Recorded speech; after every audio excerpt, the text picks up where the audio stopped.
Hello, I'm Brittany Punches, and I'm so excited to share how I'm building 21st century skills with my primary students through a 3-session blended unit called Making Art with Alma Thomas. This project is designed to develop collaboration, digital literacy, critical thinking, and creativity, all essential skills for today's learners.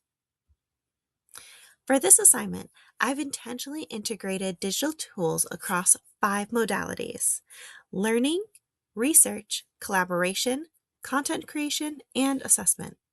Here's how. To reach our objectives, students will have a digital overview of tasks as well as a walkthrough. First, we'll use an interactive Ed puzzle video to introduce students to the life and art of Alma Thomas. We watch a read aloud of Ablaze with color. Here you can see a little clip of that Ed puzzle link, which includes embedded quiz questions, some vocabulary highlights, and potentially some voice over modeling some letter sounds.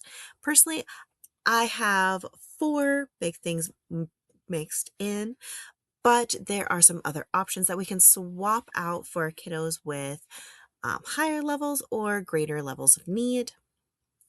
This supports learning and assessment modalities by prompting students to listen, think critically, and respond within the video. I'll add additional thoughts and noticings live, prompting students' engagement and answering questions.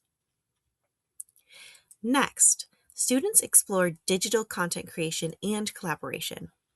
Using Kreska.art, students create original digital paintings inspired by Alma Thomas's style, using blocks, dots, and vibrant colors.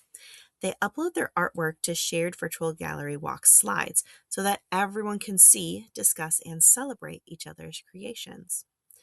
This addresses content creation and collaboration as students learn to navigate digital apps and contribute to a class project. Our students aren't quite one-to-one with our Chromebooks or our iPads, but depending on their areas of need, they may have a device of their own. We'll also have the smartboard and we'll work on a rotational basis for them to utilize these apps. In session 2, we connect art to mathematics. Using 3 different stations, we explore shapes in a variety of ways as it pertains to art.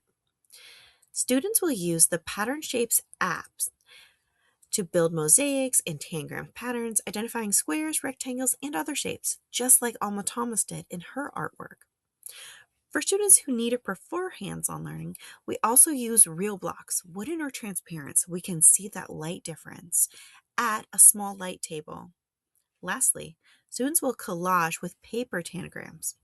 We'll continue discussions regarding the different modalities and how it affects their work, how it looks, their ability to express their ideas, etc. This blends the learning and content creation modalities and supports abstract math thinking through concrete and digital experiences. And of course, students can at any stage be taking pictures or having their pictures taken to add to that walkthrough. In session 3, we transition to traditional painting. Students apply their digital learning to real paint and canvas, or paper. Then, photograph their work or have it photographed and add it to the digital gallery. This strengthens connections between digital and physical expression and gives all students a sense of ownership and pride in their work, their classroom, and their classmates. So, what kind of learning modality was I using when I created this video? Well, this is content creation and digital communication modalities. I use digital tools to record, organize, and present my ideas for both visual and auditory learners. The modalities that I will address for learning, a lot of it's going to be on Edpuzzle and those YouTube videos to build background. Content creation is a big part of it because it is this hands-on art type unit. Kreska Art and Pattern Shapes app allows students to make and share original work. Collaboration. This shared Google Slides gallery encourages students to view and comment on each other's art. That's going to be a tricky skill for us to work on as we're looking for positive things to share with one another. And assessment. embedded Ed puzzle questions, and peer discussion checks for understanding and reflection. And of course, research. Students explore, compare, and connect the work of Alma Thomas to their own experiences. This is a wrap up project at the end. So, the way that the theme moves through these projects, we'll be looking at a lot of the different color work. So, while earlier in the week we may be making ice paintings and making things out of pigment, we'll be talking about color all throughout the week in a variety of different ways. Do you think that these tools could be used differently in different modalities? Absolutely. These digital tools are so flexible. For example, Kreska.art could be used for collaborative story writing or to illustrate science concepts. We could pull it up and use it as our whiteboard. The Pattern Shapes app can be used to solve math problems, create visual representations for writing. Edpuzzle could be used to annotate science experiments, social studies videos, or student-created content. Our Google Slides gallery could evolve into a digital portfolio for writing, math, even social emotional learning.